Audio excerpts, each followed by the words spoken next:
I think my parents resent me for starting my own family. Posted by you/Let Owen. I had something of a revelation this weekend. I'm still processing how I feel about it and considering whether I should confront my parents. Anyway, here it is. I believe my parents resent me for starting my own family. I, 40M, come from a big family. I'm the second oldest of 9 kids. My older sister, Jane, is just a year older than me. There is a 6-year gap between me and the next sibling, then my mom had a child every 2 to 3 years. Since Jane and I were the oldest, we always helped with the younger kids and the chores around the house. In fact, it was common for my parents and other adults to refer to us as Jane and Op and the kids. It was like Jane and I weren't considered children, we were more like 2 other adults living in the house. We were homeschooled, so we were home all the time. Part of my job was to wake up, make breakfast for the kids, and get them started with their school or activities before I started my own schoolwork. Jane would sleep in because she was more of a night owl, and it was her job to help at night with the baby, because there was always a baby. Jane and I did most of the chores around the house. We took turns either cleaning the kitchen or doing the laundry, of which there was a lot. I did all the guy stuff, like mowing the yard and taking out the trash. As I got older, I would delegate some of these chores to my younger brothers, but it was still my responsibility to make sure they got done. Once I was old enough to drive, I would run errands and take the kids everywhere. I can't tell you how many times I took the kids to things like playdates or doctor's appointments. I often tucked the kids into bed and told them stories. To me, these things were just normal, but looking back, I was more like a second dad to the kids than a brother. Jane and I did have a lot of freedom as teenagers to go out with our friends, as long as the chores were done. We didn't have cell phones back then. If we wanted to go out, we would just tell our parents, and they didn't care as long as we were back by the next morning. I moved out when I was 20, but I still spent a lot of time at my parents' house, and one of my younger siblings was almost always at my house. One brother, JJ, pretty much lived with me from the age of 14 because he and our mom didn't get along. When JJ was 17, he got in a wreck and called me instead of calling dad, because I was the one who handled those kinds of things. During all this time, my parents always talked about how important it was for Jane and me to help with the kids because they were so busy with their ministry. I can't count how many times I had to drop what I was doing to take care of something because mom or dad was counseling someone. Sorry, I feel like I'm rambling. I hope I've painted an accurate picture of my childhood. Let's move on. I hadn't really dated much, but when I was 25, I met and started dating Anne. We fell in love fast and got married less than a year later. My younger siblings love Anne. She's a great cook and hostess. Our house became the hangout spot. My younger siblings started calling her Mama Anne, something they still do to this day. We've now been married 15 years and have 2 kids of our own. My mom and Jane did not like Anne. Jane and Anne get along okay now, but Anne and my mom do not have a good relationship. I never understood why, but I think I've finally figured out it's because they see Anne as having taken me away. As Anne and I focused on our relationship and started a family, I spent less and less time doing things for my parents. My dad liked Anne at first, but over the past few years, their relationship has soured. Throughout the years, my dad has made comments to me about keeping up my responsibilities. One time, he called me about one of the younger kids, who had gotten in a fight with my mom, and said, "You better get your brother and change his attitude. It's not okay how he treated your mom, and you are going to make him apologize." A few years ago, Anne and I set some boundaries with my parents, telling them we were not going to raise or discipline their kids. Our home is always open to my siblings, but we no longer let my parents try to use us to straighten them up. My parents have not taken this well. About a year ago, Anne injured her foot and couldn't walk for a while. Just as she was getting better, I was diagnosed with kidney disease, which then turned into kidney failure.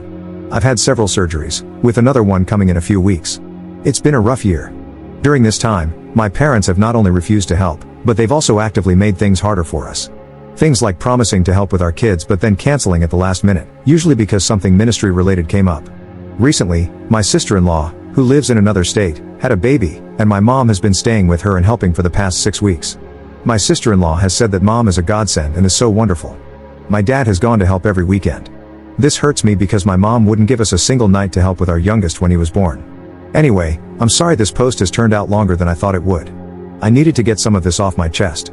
This weekend, I was talking to another sister and telling her how I don't understand why mom and dad don't treat me like they do the rest of the kids, even Jane. It's like I'm not one of their children. And it just kind of hit me that they resent me for getting married, starting my own family, and leaving them to raise their own kids.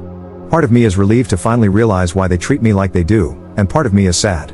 I'm kind of scared about this upcoming surgery, and I really wish I had a parent I could talk to about it. But I don't feel like I have parents, just some people I co-parented my siblings with. Update 2 days later. Update, I spoke with my wife, Anne, about it last night. I said something along the lines of, I've realized that my parents resent me for starting my own family and not helping them as much, and that is why they treat me so differently. And I think you've been trying to gently tell me this for years, but I was too dense to get it. We were sitting in bed at the time, and she leaned over, patted me on the head, and said, "You are so pretty." I laughed for like 10 minutes. It was a great emotional release. A lot of you said she sounds wonderful, and she really is. I just can't express how much I love her. About Jane, my older sister, Jane did get married and start a family about 2 years after I did. Jane and I had a falling out and didn't speak for several years, but we're okay now, just not very close. Our falling out was more about religion than anything. She is very religious, like my parents, while I am not. I am religious, and we attend church, but it's not our whole life like it is for my parents and Jane. Younger siblings, the youngest is 22, so they are all adults now. The second youngest passed away several years ago, so there are 8 of us now. I am very close with all my younger siblings. They still come to hang out at my house all the time, and they are all great aunts and uncles to my kids. All of them, including Jane, are upset with how my parents treated me this past year. Help with my kids. While I am disappointed in my parents for not helping, I do not need their help. Anne and I have close friends, plus we both have siblings who help.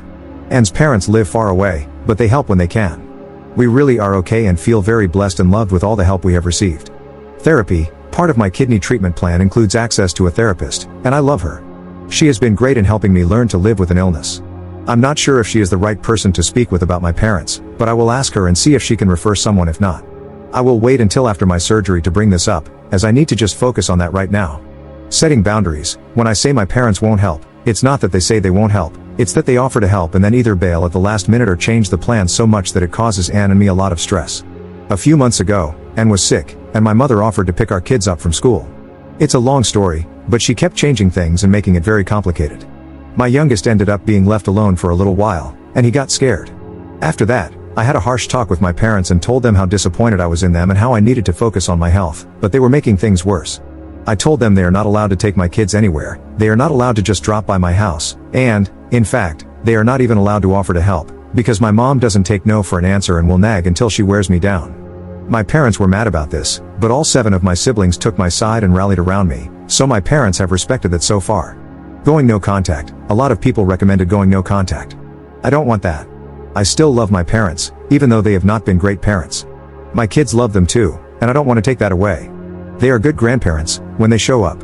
I don't think my parents are awful people. I think they had this vision of having a big family and a big ministry, and they just didn't realize the responsibilities they put on Jane and me.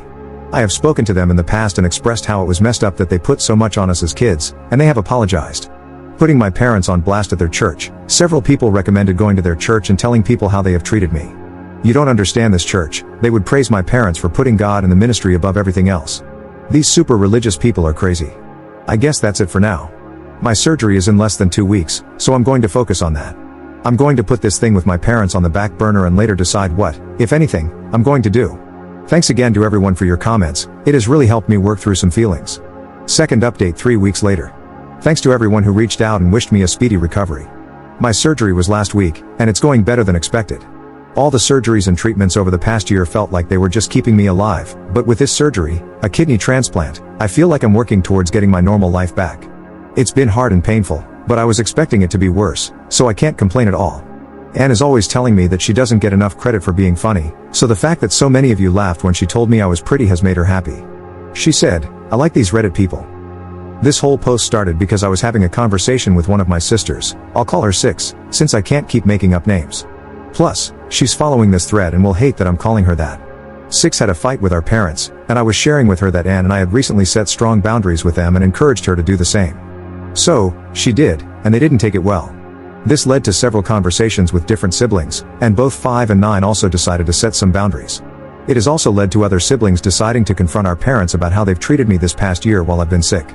Jane, the oldest, called me the day before my surgery to check on me, and we ended up talking about our childhood. We haven't been close for a number of years, but I feel like we bonded on this call.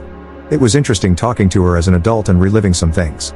She's been in therapy for a few years, and she said sometimes she'll be talking, and her therapist will stop her and say, "Jane, you just casually rolled through some messed up stuff. We need to stop and unpack this."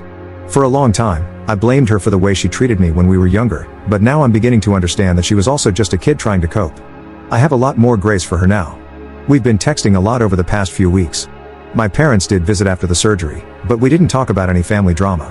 My siblings have said they're not taking these new boundaries well at all. I hope that one day they wake up, realize that all 8 of their children are disappointed in them, and work to be better people. But I'm not holding my breath. It seems they're placing all the blame like they normally do. This is just an attack by the devil. Anne and I decided that, moving forward, we're going to continue low contact with strong boundaries. With such a large family, going no contact would be hard and create a lot of awkward situations where we'd still have to see them. We've also talked to our kids, and they've both expressed that they want to have a relationship with their grandparents. While I don't expect my parents to change, I do believe they'll respect our boundaries. My attitude toward them has also changed. I no longer feel like I owe them anything. We'll continue a relationship with them because it's what's best for my family, not because they deserve it. Lastly, I received a recommendation for a family therapist, and I have an appointment scheduled for next month. Editor's note. Op is still active on Reddit but hasn't posted anything about his family situation for a couple of years. Recently, he shared that he is dealing with issues related to his kidney and heart. We can only hope for the best for him.